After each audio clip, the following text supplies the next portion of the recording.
किसी इंसान को भगवान कहने में तुम्हें लाज क्यों नहीं आती, ये बताओ हमें।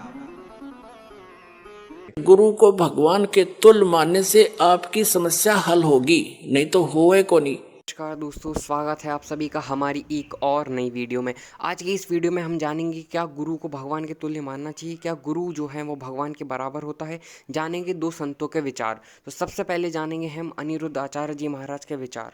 साधु संतों के रूप में सबको प्रणाम करना चाहिए, कोई आपत्ति नहीं, पर भगवान के पद पर किसी को ना बिठाना चाहिए, ऐसी मेरी अपनी सोच है। आप क्या कहते हैं इस बात पर?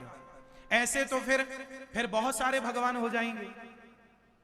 आज ये भगवान, कल वो भगवान, उनके अनुयायी उनको भगवान कहें, इनके फिर ऐसे सबके भगवान में तो राम जी छूट जाएंगे, कृष्ण जी छूट ही जाएंगे। जो यथार्थ में है वो छूट जाएगा और डुप्लीकेट चलते रहेंगे। इसलिए मिलावट से बचो।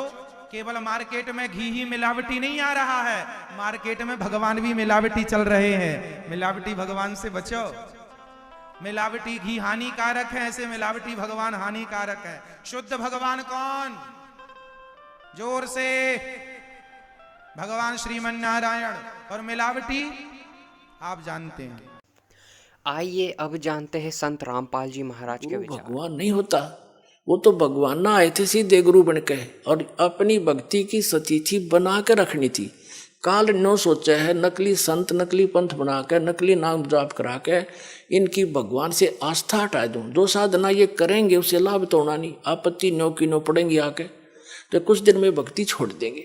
और परमात्मा सोच क्रियाएं करता है। आप भी आते हैं, कोई एक आधा संत भी भेज देते हैं, तो अधिकतर स्वयं ही आए हैं मालिक ने, और स्वयं ही वो काम करा जो भगवान किया करते हैं। तो वो तो भगवान और गुरु वो तो वन, ऑल इन वन थे, वो तो सब कुछ थे दाता। लेकिन अन्य जो गुरु है वो गुरु है और भगवान अन्य है। गुरु परमात्मा का पुजारी होता है और उससे मिलाने वाला मीडिया होता है। गुरु भगवान नहीं होता, भगवान तो भगवान ही होता है। लेकिन उस परमात्मा को पाने के लिए एक विधि बताई है परमात्मा ने कि अपने गुरु को आप एज ए गॉड ट्रीट करना, उससे भगवान की तरह व्यवहार करना, ताकि जब तुम यहां से जाओगे इसी रूप में आगे भगवान परीक्षार्थ बैठेगा। और यहां जैसा व्यवहार आप कर रहे हो, जैसे विचार अपने गुरुजी के प्रति रखते हो, वो वहां भी होंगे। तो वहां जैसी आपकी व्यवहार विचार त्रुटि युक्त होंगे तो वहां से आपको रिजेक्ट कर दिया जाएगा, फिर वापस गिर जाओगे। तो इसलिए परमात्मा कहते हैं गुरु मानुष कर जानते ते नरकइये अंध, महादुखी संसार में आज्ञा काल के फंद। गुरु गोविंद कर जानियो रहियो बचन समाए, और मिले ते दंडवत बंदगी नहीं पल पल ध्यान लगाए। अब कहने का भाव क्या है कि जैसे ये दास है, इस दास के स्थान पर भगवान आ सकते थे, वो आ जाएं, और आप उनको खोज रहे हो भगवान, अब यहां आ जाए वो भगवान। आपका कैसा व्यवहार होगा? जैसा इस दास के प्रति आपका है। अब उस परमात्मा के प्रति जो आपका भाव बनेगा, और वो भाव इस दास के प्रति नहीं है, तो वहां भी नहीं बनेगा आपका फिर उसके प्रति। अब जैसे परमात्मा यहां आ जाए आपको, जिसकी आप खोज कर रहे हो, तो किस प्रकार लपटोगे उसके चरणों में, रोगे, मुंह की तरफ देखोगे, 100 बार शुक्र मनाओगे, भगवान बड़े भाग जाएंगे, दर्शन होगे। जिस भगवान को हम खोज रहे हैं, और वो आज इस दास के स्थान पर होता, वो तो हजारों बार हुए हैं, रहे हैं दाता, हम नहीं समझ सके।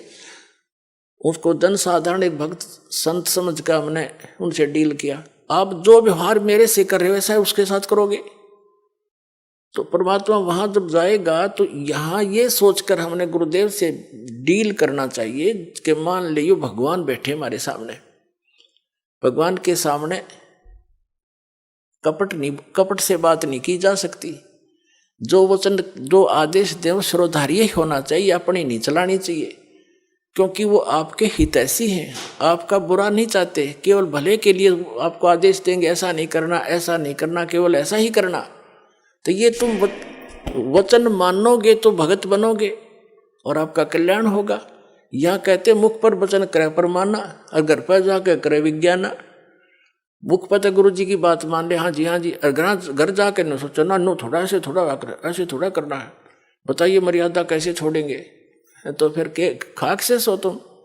जो गुरु वचन पर डट गए कट गए फंद 84 के, भाई जो गुरु वचन पर डट गए कट गए फंद 84। तो गुरु, वो तो गुरु रूप में आए थे मालिक ही, लेकिन दास गुरु रूप में मालिक नहीं, उस मालिक का दास समझो।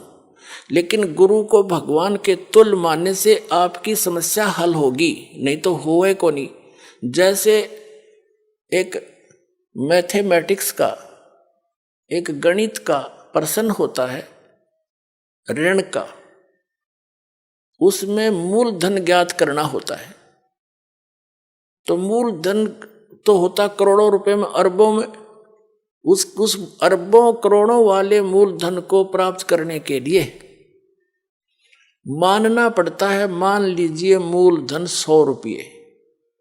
वो मूलधन 100 रुपये होता नहीं, लेकिन उसको मूलधन मानने बिना वो करोड़ों अरबों वाला मूलधन आपको मिल नहीं सकता।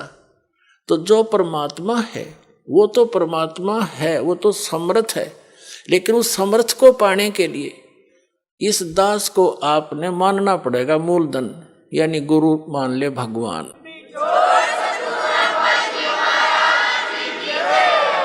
तभी आपकी यह समस्या हल होएगी, नहीं तो कतई नहीं हो, 0 नंबर आओगे आपके। तो इस प्रकार समझदार को संकेत।